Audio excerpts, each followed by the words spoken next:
উৎকট গৰমৰ পৰা এতিয়া পৰিত্ৰাণ পাইছে ৰাজ্যবাসীয়ে যোৱাকালি বিয়লিৰে পৰা যি বৰষুণ আহিছে সেই বৰষুণৰ পাছতেই এতিয়া উৎকট গৰমৰ পৰা পৰিত্ৰাণ পাইছে বিগত কেইবাদিন ধৰি প্ৰচণ্ড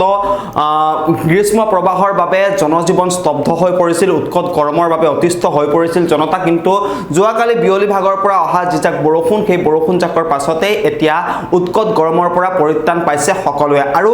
29 ছেপ্টেম্বৰ পৰ্যন্ত বৰষুণৰ সম্ভাৱনা আছে সমগ্ৰ ৰাজ্যজুৰি বতৰ বিজ্ঞান কেন্দ্ৰই হাই এলাৰ্ট জাৰি কৰিছে বৰষুণৰ বাবে হাই এলাৰ্ট জাৰি কৰিছে বতৰ বিজ্ঞান কেন্দ্ৰই আৰু যোৱাকালি বিয়লি ভাগৰ পৰা যি বৰষুণ হৈ আছিল সেই বৰষুণৰ সমান্তৰালভাৱে কেইবাখনো জিলাত ধুমুহা হৈছিল আৰু ধুমুহাৰ ফলত ঘৰৰ টিনপাত উৰি গৈছিল লগতে বিভিন্ন প্ৰান্তত গছ বাগৰি পৰিছিল আৰু 29 ছেপ্টেম্বৰ পৰ্যন্ত বৰষুণৰ লগতে বিভিন্ন প্ৰান্তত ধুমুহা হোৱাৰো সম্ভাৱনা আছে সবিস্তাৰ এই মুহূৰ্তত লৈ আহিছো আপোনালোকৰ বাবে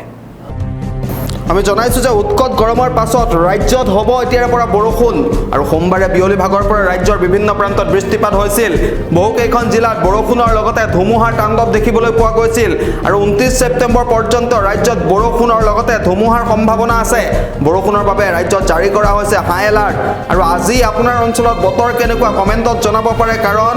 উৎকট গৰমৰ পাছৰে পৰা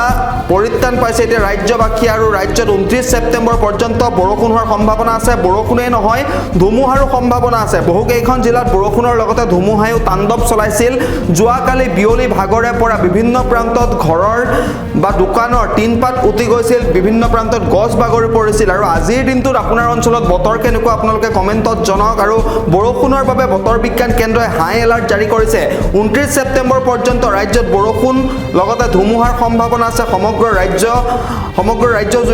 জুৰি এলাৰ্ট জাৰি কৰিছে বতৰ বিজ্ঞান কেন্দ্ৰই সোমবাৰৰ বিয়লি ভাগৰ পৰা যেজাক বৰষুণ আহিছিল সেই বৰষুণৰ পাছতেই পৰিত্ৰাণ পাইছে ৰাজ্যবাসীয়ে কাৰণ বিগত কেইবাদিন ধৰি উৎকট গৰমৰ যি প্ৰকোপ সেই প্ৰকোপত অতিষ্ঠ হৈ পৰিছিল জনতা আৰু তাৰ পাছতেই সোমবাৰে বিয়লি ভাগত এজাক বৰষুণ নামি আহিছিল বিভিন্ন প্ৰান্তত ধুমুহা আহিছিল আৰু বৰষুণৰ সমান্তৰালভাৱে অহা ধুমুহাই বিভিন্ন প্ৰান্তত তাণ্ডৱো চলাইছিল 29 ছেপ্টেম্বৰ পৰ্যন্ত ৰাজ্যত বৰষুণৰ সম্ভাৱনা আছে আৰু বৰষুণৰ বাবে বতৰ বিজ্ঞান কেন্দ্ৰই 29 ছেপ্টেম্বৰ পৰ্যন্ত জাৰি কৰিছে হাই এলাৰ্ট